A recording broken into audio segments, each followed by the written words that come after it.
आपकी तो चर्चा चल रही थी कि आप बाराचट्टी से चुनाव लड़ेंगे, गोपालगंज कैसे? तो यहाँ पे जितेंद्र पासवान हम्म। चुनाव की तैयारी कर रहे थे। जो बोलने वाले लोग हैं, जो हक के साथ खड़े होने वाले लोग हैं या लाल झंडा लेकर चलने वाले लोग हैं कि वो चुनाव लड़ें, वो खुले दिखें, तो उन्होंने उनको गिरफ्तार करवाया। धनंजय को लड़ाने के लिए दीपांकर भट्टाचार्य ने अलग से तेजस्वी यादव से मीटिंग की और बातचीत की। जहाँ हमारा संघर्ष है, जहाँ हमारी लड़ाई है, वहाँ पे हम छीन के लेंगे, ठीक है ना। ये बहुत साफ बात है। इस बार छीना झपटी वाला ही मामला मैं चल रहा है आप महागठबंधन एक सही बात है। जेएनयू के चुनाव में और विधानसभा के चुनाव में कितना फर्क है? वहाँ पे रोटी का दर्द बहुत डायरेक्ट नहीं समझ में आएगा, क्योंकि मेस में खाना मिल जाता है। यहाँ पे आप गांव में घूमिएगा तो रोटी की तकलीफ समझ में आएगी। जब रोटी नहीं मिल रहा है तो आप उनके पास जा रहे हैं, रहने के लिए ज़मीन है, वहाँ हॉस्टल भी कोशिश हम लोग लड़ के हॉस्टल भी लिए हैं। शाहबुद्दीन पर आरोप लगे थे, जेएनयू के ही प्रेसिडेंट रहे कॉमरेड जो चंदू थे, उनकी हत्या। अजीब नहीं लगता है कि जिस व्यक्ति पे हत्या का आरोप लगा और वो आपके साथ ही रहे हों, आपके यूनिवर्सिटी के प्रेसिडेंट रहे हों, उनके लड़के को और फिर उस तरह से पार्टी जुड़ रही है, थोड़ा असहज होता है? जिसने किया है उसको सज़ा मिली, एक अलग तरह की मिली। एक आपके और कॉमरेड हैं जेएनयू वाले, एक्स कॉमरेड हो गए हैं, कन्हैया कुमार, इधर भी मुलाकात हुई आपकी? नहीं मेरी। बिहार विधानसभा 2025 की सरगर्मियां लगातार तेज हैं और हम लोग घूम रहे हैं बिहार भर में, अलग अलग सीटों पर जाकर पब्लिक से बात कर रहे हैं और समझने की कोशिश कर रहे हैं कि चुनाव का मूड क्या है, पब्लिक क्या सोच रही है। तो इस बीच हम लोग पहुँचे हैं गोपालगंज, और गोपालगंज से जो 3 प्रत्याशी मुख्य लड़ाई में माने जा रहे हैं उनमें से एक के साथ हैं भाकपा माले के प्रत्याशी धनंजय कुमार। धनंजय का एक परिचय ये भी है कि ये जेएनयू एसयू के पूर्व प्रेसिडेंट रहे हैं। धनंजय, बहुत बहुत शुक्रिया, आपने समय दिया हमें। बहुत शुक्रिया आपका और खबरगांव की पूरी टीम को कि आप लोग लगे हुए हैं इस काम में। ये बताइए, आपकी तो चर्चा चल रही थी कि आप बाराचट्टी से चुनाव लड़ेंगे, गोपालगंज कैसे? सही बात है कि गोपालगंज भी और बाराचट्टी भी, चाहे गोपालगंज का सवाल हो तो यहाँ पे जितेंद्र पासवान चुनाव की तैयारी कर रहे थे, चुनाव लड़ने की, और यहाँ की तमाम जनता उनके साथ एक तरह से खड़ी हो चुकी थी। पिछले साल भी, पिछले बार जो चुनाव हुआ था तो उसमें भी उन सिर्फ 400 वोट से उनको हरवाया गया था। मैं आपको बहुत स्पष्ट शब्दों में कहता हूँ कि हरवाया गया था उनको। और लेकिन इस बार था कि हम पूरी एक बड़े मार्जिन के साथ इस सीट को हम लोग जीतेंगे और जीतने जा रहे हैं। तो वही था कि इसके साथ लेकिन होता है कि नॉमिनेशन के दिन उनको गिरफ्तार कर लिया जाता है, और जिस तरह का तानाशाह सरकार है, जिस तरीके से गिरफ्तारी की गई कि इतने दिनों से घूम रहे थे, कोई गिरफ्तारी नहीं हुई, लेकिन नॉमिनेशन के दिन गिरफ्तारी हुई, तो जान रहे हैं कि किस तरीके से ये सरकार, ये सत्ता चाहती ही नहीं कि जो बोलने वाले लोग हैं, जो हक के साथ खड़े होने वाले लोग हैं या लाल झंडा लेकर चलने वाले लोग हैं कि वो चुनाव लड़ें, वो खुले दिखें, तो उन्होंने उनको गिरफ्तार करवाया और उनके बेल को भी रिजेक्ट कर दिया गया। तो इसीलिए इसी उहापों में हम लोग बाराचट्टी में बिल्कुल तैयारी कर रहे थे, हम लोग बाराचट्टी में काम कर रहे थे, लेकिन संगठन को यही लगा कि ठीक है बाराचट्टी की, और यहाँ पे एक ऐसी स्थिति आ गई कि जहाँ पर एक शिक्षा मंत्री के सामने एक हमारे मजबूत प्रत्याशी को जब जेल में बंद कर दिया गया, तो उनका साथ देने के लिए, उस प्रत्याशी का साथ देने के लिए एक व्यक्ति को यहाँ पे बुलाया जाए। जब बाराचट्टी को कह लीजिए कि लिस्ट से ख़त्म किया गया, लिस्ट में नहीं रहा, तो फिर फौरी तौर पे कह लीजिए कि यहाँ के लोगों का, यहाँ के पार्टी का, उसके साथ साथ बिहार पार्टी का एक निर्णय लिया गया बहुत फ़ौरन तौर पे कि हाँ, शिक्षा मंत्री को हम लोग हरा सकते हैं और पूरी ताकत के साथ हरा सकते हैं। तो इसीलिए मुझे यहाँ पर भेजा गया कि एक ऊर्जा, उसी तरीके का ऊर्जा, जिस ऊर्जा के साथ यहाँ काम हो रहा था, जितेंद्र पासवान जिस तरह से काम कर रहे थे, उसी ऊर्जा को मेंटेन और बरकरार रखने के लिए मुझे यहाँ पे भेजा गया। मैं अब जो लोग ये वीडियो देखेंगे, ये बातचीत देखेंगे, उनके लिए बता दूं कि भोरे विधानसभा से जो एनडीए की तरफ से सुनील कुमार को कैंडिडेट बनाया गया है, जो नीतीश सरकार में शिक्षा मंत्री हैं। भाकपा माले ने धनंजय को टिकट दिया है, इससे पहले जितेंद्र पासवान को टिकट दिया था, जो पिछली बार भी चुनाव लड़ रहे थे और 400 वोटों के अंतर से हार गए थे। तीसरी प्रत्याशी जो हैं, जिनको माना जा रहा है कि वो मुख्य लड़ाई में हैं, वो जनसुराज की प्रीति किन्नर हैं। मेरा सवाल ये है, एक थोड़ा सा आएंगे लड़ाई पे कि किस तरह का माहौल है यहाँ पे। थोड़ा मैं ये समझना चाह रहा हूँ कि जब टिकट बंटवारे को लेकर बातचीत हो रही थी महागठबंधन के भीतर, तो ये खबरें चल रही थी कि धनंजय को लड़ाने के लिए दीपांकर भट्टाचार्य ने अलग से तेजस्वी यादव से मीटिंग की और बातचीत की कि बाराचट्टी तो हमें ही चाहिए, क्योंकि आरजेडी ने भी बाराचट्टी पे दावा किया हुआ था। नहीं, अलग से नहीं। देखिए, अपने हक की बात करने के लिए कोई अलग से बात नहीं करनी पड़ती है। जहाँ हमारा संघर्ष है, जहाँ हमारी लड़ाई है, वहाँ पे हम छीन के लेंगे, ठीक है ना, ये बहुत साफ बात है। इस बार छीना झपटी वाला ही मामला मैं चल रहा है आप महागठबंधन। एक सही बात है, लेकिन इसके साथ हम इसको भी ध्यान में रख रहे हैं कि जिस तरह की सत्ता है, जिस तरह की सामंती सत्ता हम पर हमला कर रही है, जिस तरह की फांसीवादी सत्ता हमला कर रही है, उस तरह का एक सामंजस्य हम लोगों में, जो संविधान के प्रति भरोसा रखने वाले लोग हैं, संविधान के साथ जीने वाले और मरने वाले लोग हैं, वैसे लोगों का एक संगठन बने, जो कि बना, जो कि इंडिया गठबंधन के तौर पे, महागठबंधन के तौर पर बना। और इसके साथ हमने एक समन्वय बनाया है इसके साथ, और उसके साथ हमने सीटों का फेरबदल, सीटों के साथ कितने कौन सीट पे लड़ेंगे, इन सारी चीज़ों पे बातचीत होते हुए एक महागठबंधन की तरफ से CPI-ML अपने सीट पर अपने सारे कैंडिडेट उतार चुकी है, ठीक है। और किस सारे कैंडिडेट हमारे, आप जानिए कि ये मेरे साथ आप जितेंद्र पासवान को भी जोड़िएगा, मैं ये बोल रहा हूँ कि सारे कैंडिडेट का जो आप देखिए कि पृष्ठभूमि है, वो कहाँ से आ रहे हैं, किस समाज से आ रहे हैं, ये सारी चीज़ें भी मुझे लगता है कि इतिहास के पन्नों में लिखा जाएगा। जब रिसर्च किया जाएगा कि माले जब लड़ रही थी तो किस कैंडिडेट को सीट दे रही थी, तो उस वक्त ये वक्त याद रखा जाएगा कि माले जब 2 बार बड़े मजबूती के साथ लड़ रही थी तो अपने तमाम पिछड़े दलितों को, मुसलमानों को वो खड़ा कर रही थी और पहली सफ में खड़ा कर रही थी लड़ने के लिए। JNU के लोग एकेडमिक वाली भाषा नहीं छोड़ते कि रिसर्च में लिखी जाएगी।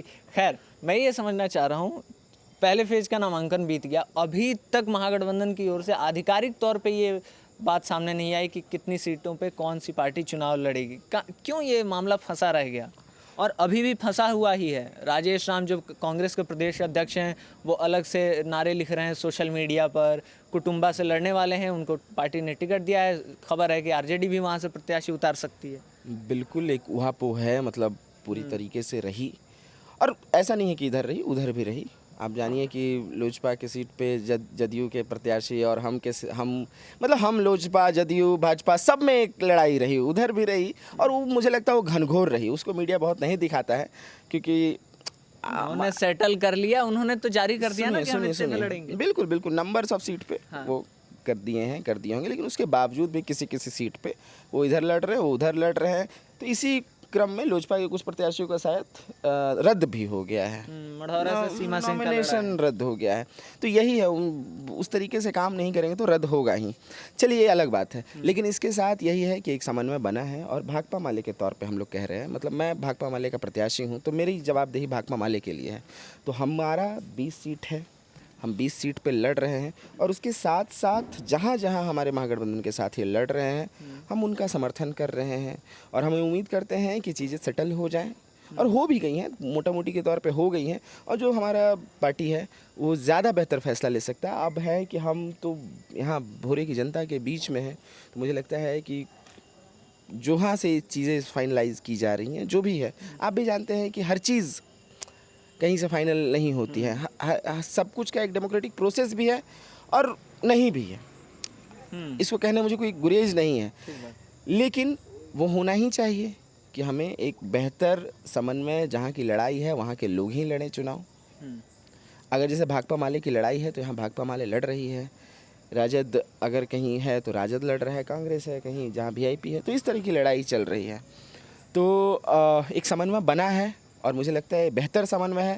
ये समन्वय बना है, भाकपा माले के 20 सीट के हक में बना है, और इसके साथ साथ बिहार में महागठबंधन की सरकार बनाने के लिए बना है, तेजस्वी को मुख्यमंत्री बनाने के लिए बना है, और इसी के साथ साथ भाजपा जदयू की जो ये तानाशाह सरकार है, सामंती सरकार है, उसको हराने के लिए बना है।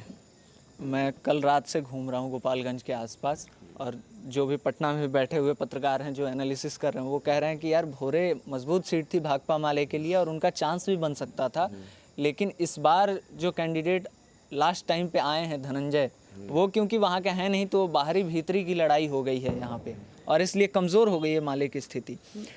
एक तो कहेंगे ना कि आप गया से आते हैं मेरे ख्याल से। आप तो गया के नाम से मेरा परिचय नहीं लिए, आप तो बोले कि आप जवाहरलाल नेहरू विश्वविद्यालय के छात्र संख्या अध्यक्ष। आपकी पढ़ाई लिखाई। सुनिए बात यही है कि आप मुझे देखते किस तरीके से हैं। मेरी पढ़ाई लिखाई, मेरी सीख जहाँ से हुई है, वहाँ बिहार के तमाम लोग आते हैं पढ़ने के लिए। गोपालगंज के हमारे कई दोस्त हैं, हमारे सिवान के कई दोस्त हैं, हमारे मित्र हैं, हमारे साथी, हमारे कॉमरेड हैं। और जिस संगठन में मैं हूँ, मतलब मैं छात्र संगठन में था, जिसका संगठन का नाम था ऑल इंडिया स्टूडेंट एसोसिएशन, उसमें एक शब्द था इंडिया, ना अलग बिहार था, ना वो दिल्ली अलग अलग नहीं था, मैं बताना जो चाह रहा हूँ। और जिस पार्टी में हूँ उसका नाम है CPIML, communist party of India, Marxist Leninist. तो इंडिया जो शब्द है इसको आप ध्यान रखिएगा कि हमारी पार्टी की ज़रूरत हमारे नेताओं की जहाँ होगी। आप जानिए कि हमारे नेता, कई नेता यूपी से भी यहाँ प्रचार में लगे, 1-2, ठीक है, जब कई चुनावों में, इसमें कोई दिक्कत नहीं होती कि लोग आते हैं, मदद करते हैं। इनकी तरह एजेंसियां तो हम लोग नहीं रख पाते हैं, सुनील कुमार और इन तमाम लोगों की तरह भाड़े पे एजेंसी रखी हुई। बिल्कुल इन लोग रखते ही हैं, एजेंसी रखते हैं। और कहाँ से चुनाव लड़ते हैं ये? पैसा जब इतना है तो क्या करेंगे उस पैसे का? तो सवाल यही है कि हम लोग मैं कहाँ था, क्या बोल रहा था? आप बता रहे थे कि आप इंडिया को याद रखिए, ये हाँ, भीतरी तो सवाल यही है। तो बाहरी और भीतरी का जो सवाल है कि ये बिल्कुल नहीं है। और हमारे कई नेताओं ने इस तरह के उदाहरण दिए हैं, चाहे जॉर्ज फर्नांडिस का उदाहरण हो, चाहे ये खुद ले लीजिए ना। अगर सुनील कुमार की बात, सुनील कुमार कहाँ रहे हैं गोपालगंज में भाई? कहाँ गए हैं सुनील कुमार? दिल्ली में रहे, दिल्ली में पढ़े, दिल्ली में सब किए, ठीक है। हम लोग कोई सवाल नहीं कर रहे हैं, ठीक है ना। AG वेजी जो भी पुलिस के पद पे भी रहे हैं वो यहाँ के नहीं रहे। सवाल यही है कि आप उस चीज़ को देखते कैसे हैं। अगर मैं एक छात्र हूँ, मैं एक नौजवान हूँ और यहाँ नौजवानों का दर्द समझ रहा हूँ, भोरे के नौजवानों की दिक्कत समझ रहा हूँ, तो ये सवाल पूरे बिहार का सवाल है, ये सवाल पूरे देश का सवाल है। तो भोरे एक राष्ट्रीय सवाल बनेगा, भोरे में जितेंद्र पासवान की जो जेल हुई है एक राष्ट्रीय सवाल बनेगी, और उसके साथ साथ तमाम हक के लिए बोलने वाले लोगों के ये पक्ष में जाएगा। और मुझे लगता है कि आप भी, मुझे लगता है कि ये राष्ट्रीय स्तर के तौर पे दिखाएंगे। ये सिर्फ भोरे का सवाल नहीं है, ये पूरे देश का सवाल बन गया है। मैं थोड़ा सा आपसे ये समझना चाहता हूँ कि एक तो सुनील कुमार हैं ही जो यहाँ से पिछली बार के विधायक हैं, शिक्षा मंत्री हैं, एक और कैंडिडेट हैं आपके सामने, प्रीति किन्नर, जनसुराज से प्रत्याशी। क्या राय है आपकी? देखिए, मैं बहुत वाकिफ़ नहीं हूँ, तो इसीलिए मुझे कोई राय देना, हालांकि मैं उनके बारे में नहीं जानता हूँ, प्रीति किन्नर जी के बारे में, लेकिन लोकतंत्र है, सबको लड़ने का हक है। मुझे लगता है इसके अलावा भी कैंडिडेट है, आप उनसे भी मिलिए। जो मुझे पता चला है कि और भी कैंडिडेट हैं, तो ऐसा नहीं रखिए कि आप सिर्फ कुछ ही लोग से मिलें, सबसे मिलिए, क्योंकि लोकतंत्र में सबको अधिकार है चुनाव लड़ने का। लेकिन हाँ, जनता तय करती है, और जनता ने तय कर लिया है कि इस जगह से जितेंद्र पासवान की जगह पे आए धनंजय पासवान, धनंजय कुमार, धनंजय, जिस नाम से यहाँ की जनता हमको पुकारती है उस नाम से जिताने जा रही है। ये बताइए, JNU के चुनाव में और विधानसभा के चुनाव में कितना फ़र्क है? प्रचार, भाषण, लोगों से मिलना जुलना। बिल्कुल फ़र्क है, बिल्कुल फ़र्क है। आप JNU जो है, JNU सिर्फ शिक्षित लोगों की एक जगह होती है, जहाँ पे लोग पढ़ लिख के पहुँचे हैं, जहाँ मार्क्स लेनिन से नीचे बात ही नहीं हो रही। मैं बता रहा हूँ, वहाँ पे रोटी का दर्द बहुत डायरेक्ट नहीं समझ में आएगा, क्योंकि मेस में खाना मिल जाता है। यहाँ पे आप गांव में घूमिएगा तो रोटी की तकलीफ़ समझ में आएगी जब रोटी नहीं मिल रहा है, तो आप उनके पास जा रहे हैं। रहने के लिए ज़मीन है, वहाँ हॉस्टल भी, कोशिश हम लोग लड़ के हॉस्टल भी लिए हैं। तो कहने का मतलब है कि एक शिक्षा के स्तर पे एक अलग बात होती है कि जहाँ पर शिक्षा का सवाल मौजूद रहता है, वहाँ पे बेहतर शिक्षा का सवाल आज भी मौजूद है। JNU में आज भी तानाशाह के खिलाफ उसी तरह से JNU लड़ रहा है। कल हमारे प्रेसिडेंट जो JNU से प्रेसिडेंट हैं, उसको परिषद ने पीटा और पुलिस ने भी पीटा है। आप जानिए कि एक प्रेसिडेंट को जो हक की बात कह रहा था, जो चुनाव करवाने जा रहा था, उसको पीटा जाता है।